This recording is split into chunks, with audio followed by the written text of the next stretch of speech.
ఆయనలో మనలో ఏమవుతుందంటే ఆత్మ సంబంధమైన ఫలములు మనలో ఫలిస్తాయి. అయితే ఇక్కడ ఎప్పుడైతే విత్తనము చల్లుతూ ఉన్నాడో కొన్ని ఎక్కడ పడ్డాయంట, దారి పక్కన పడ్డాయంట. కానీ ఎక్కడ పడాలి అవి? మంచినాళ్ళలో పడాలి. కానీ మంచినాళ్ళలో పడాల్సినట్టు ఎక్కడ పడ్డాయి?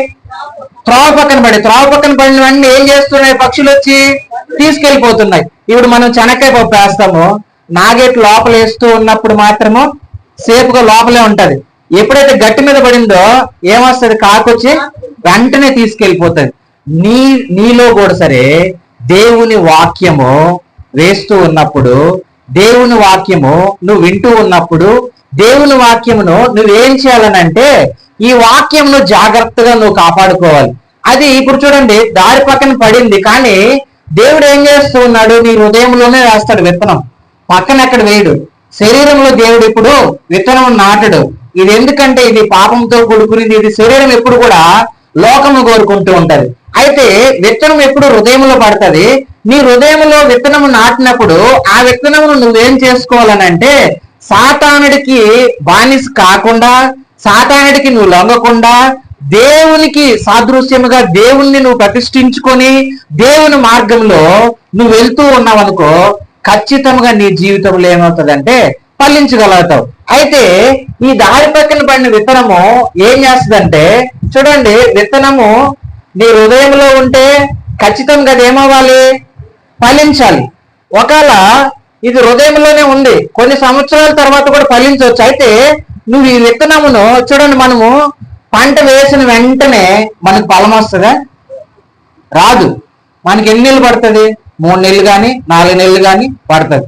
అయితే ఈ పంట విత్తనము నీ హృదయంలో ఉన్నప్పుడు నువ్వు జాగ్రత్తగా ఈ విత్తనమును ఏం చేయాలి? కాపాడుకోవాలి. విత్తనము అని అంటే దేవుడు ఏం చేశాడంటే వాక్యంతో పోల్చాడు. ఈ వాక్యం అనే విత్తనము నీ హృదయంలో నుంచి ఎవరు తీసుకెళ్ళకూడదు? పక్షులు తీసుకెళ్ళకూడదు. సాతానుడు ఏదో ఒక రకంగా నీ హృదయంలోకి వచ్చి దాన్ని తీసుకెళ్ళిపోతే అప్పుడు నువ్వేమైపోతావు? నీ హృదయంలో ఏముండదు. అయితే నువ్వు మాత్రం ఏం చేస్తూ ఉంటావు అంటే దేవుని దగ్గరకు వస్తూ ఉంటావు, సంఘంకి వస్తూ ఉంటావు, వెళ్తూ ఉంటావు, అన్నీ చేస్తూ ఉంటావు. కానీ నీ హృదయంలో ఏం లేదు? ఏం లేదు? వాక్యం లేదు. విత్తనము అది ఫలించటం లేదు. అదేం చేస్తుంది? ఆల్రెడీ నీకు తెలియకనే ఎప్పుడు వచ్చి సాతానుడు ఎప్పుడో నీ హృదయంలో నుంచి తీసుకెళ్ళిపోయాడు. అయితే మనం జ్ఞాపకం చేసుకోవాల్సింది ఏంటి అని అంటే, ఒకసారి ఒక మాట నీకు చదివిస్తాను చూడండి. 1 పేతురు 5:8 ఒకసారి చదువు త్వరగా. 1 పేతురు చూడండి, నిబ్బరమైన బుద్ధి గలవారై మెలకువగా ఉండుడి. మీ విరోధి అయిన అపవాది గర్జించు సింహం వలె ఎవరిని మింగుదునానని వెతకుచూ తిరుగుచూ ఉన్నాడు. అంటే ఎవరు మన అపవాది? ఎవరు? సాతానుడు ఏం చేస్తున్నాడు? గర్జించు సింహము వలె వెతుకుతూ ఉన్నాడు. మన హృదయంలో ఉన్న విత్తనమును వాడు తీసేసుకుంటే మనం ఏమైపోతాము? వాడి రాజ్యంలో మనం చేరతామని చెప్పి సాతాను రాజ్యంలో నుంచి మనల్ని దేవుడు ఏం చేశాడు?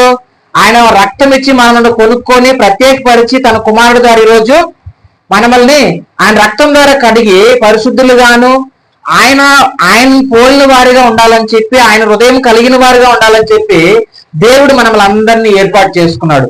అయితే మన చుట్టూ ఎప్పుడు కూడా వైఫై లాగా ఎవరు తిరుగుతూ ఉంటాడంటే సాతాను తిరుగుతూ ఉంటాడు.